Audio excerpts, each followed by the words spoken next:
We're going to chat about today listening with understanding and non-judgment, pure respect, understanding and love. And that's the way we should treat our fellow men and women, isn't it? Well, yeah, look, the thing is that we all get caught up in our own ideas, don't we?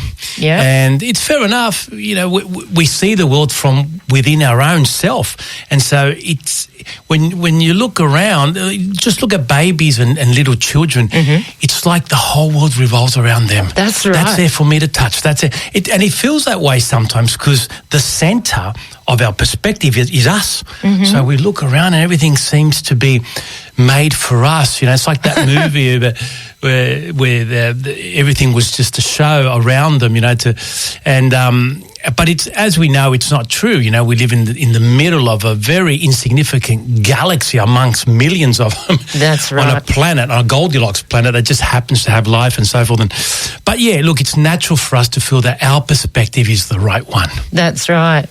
And you were speaking, we were chatting a little bit, we don't have much time off air, about there's a picture of the one picture. I can't really put this into words. And we all try to get a copy of that perfect picture, whether it be just in life. That's you right. You can explain that better, Carlos. Well, that's Plato, 2,500 years ago.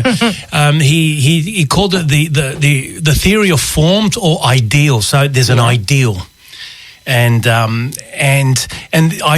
and the word idea are related because our idea of something is what we feel is ideal to us. You know what I mean? So, but it's just an idea. That's all it is.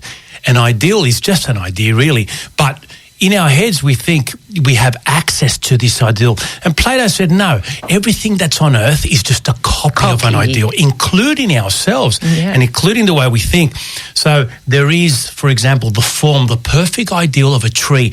And all the trees that we see are just copies of that. And we know it's a tree for some reason because it has the form of a tree. But he actually, Plato said that art, in a way, is removed 3 times from the idea because all artists do is represent a copy of a copy. So when someone paints a tree, we're representing a copy of a copy. And so we're far removed from this ideal world that Plato talked about. And according to him, no one really has access to it on earth. And all we can do is just have our own perspective on how we see it. Yes. And wonderfully, he actually said that even the planets and everything else is moved by one force. And you know what that force is? What is it? Love. Yeah, he's right, isn't he? That's right. Everything is moved by love. And he thought that if people were to understand that, would be much more tolerant and much nicer to each other because even the planets, the whole system, of course, they didn't know exactly how it worked during that time, you know. Everything worked through this immense force called love. It's so right.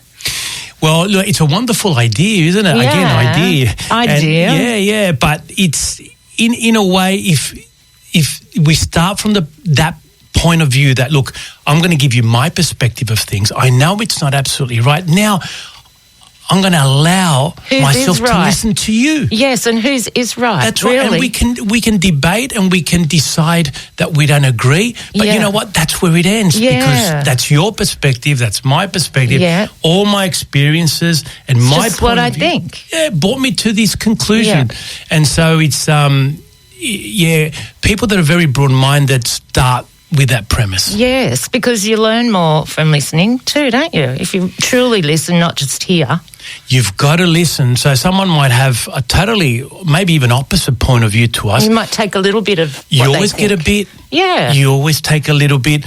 Even if it's just a way of expressing yourself, anything. It might not be the totality of their idea or their philosophy, but we look at them and say, okay, that's what they believe, and does it mean that they're my enemy? No, it just means that they have a different opinion on that subject matter. Everything else, we're similar. That's right. Including genetically, of course.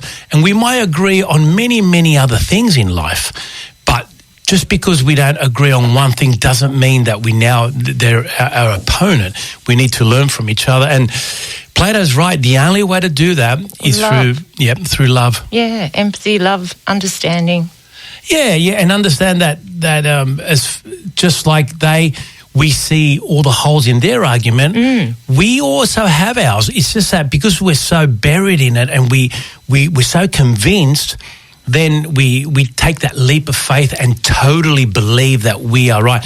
But as individuals, as subjects, of course, if we can remove ourselves from that and become more objective, even about our own way of thinking, wow, we just grow. Yeah, and remove our sort of character from it and just listen. That's right. Not our feelings, our emotions about it. That's it, yeah. Because sometimes, a lot of people get that too. As soon as someone says that they don't agree with their opinion because of this, they take it personally. Yes. And so they think they feel that they're being attacked, or their intelligence is being attacked. But I think it's the way we word things is very important, and diplomacy is always good.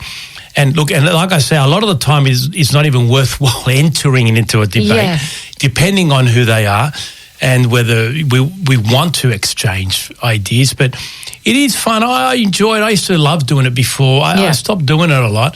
You become comfortable with your ideas and you sit on them and you listen to other people, and it takes a lot of energy to debate and to argue. So I don't really go into that. I'm more into listening to what other people believe and so forth, and I try to sit back unless it's something that I'm very, very sure of. It's the way to go, I think.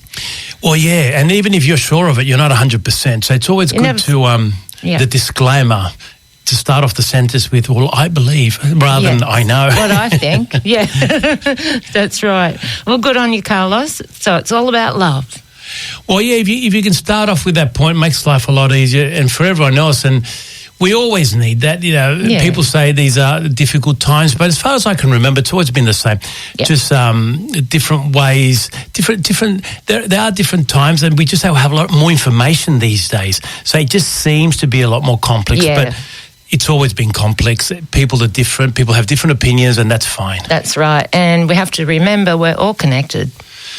Well, that's exactly right. Yeah, the great Spinoza, the philosopher from the 1600s, he felt that there's only one thing and we're all connected. The whole universe, it's like a big cell. Yeah. Like if you look at a cell through a microscope, it's like a universe. Yeah. And he believed that, if you hurt someone else, you're hurting yourself because we're all connected. That's for sure. Well, you chose a great song, Carlos, as always. Yeah, look, I love this song. It's I'm always trying to find songs that don't get played much and so forth. And this is one of those songs that just bring back a few memories. And I also feel that there's a certain way of, it does discuss a little bit about hearing. You got to hear people, and sometimes you got to ask them. Yeah, can you hear me? Yeah. Because some people, they don't like to say they didn't hear, and they pretend they heard. That's right. Selective hearing, they call it. And, but this song, I remember when it came out and I thought, wow, wonderful. I was worried about 1986 because 1985 was such a great year for music. And when I heard this song, I go, no, we're in good hands. It's all right. It's Mike and the Mechanics, Silent Running.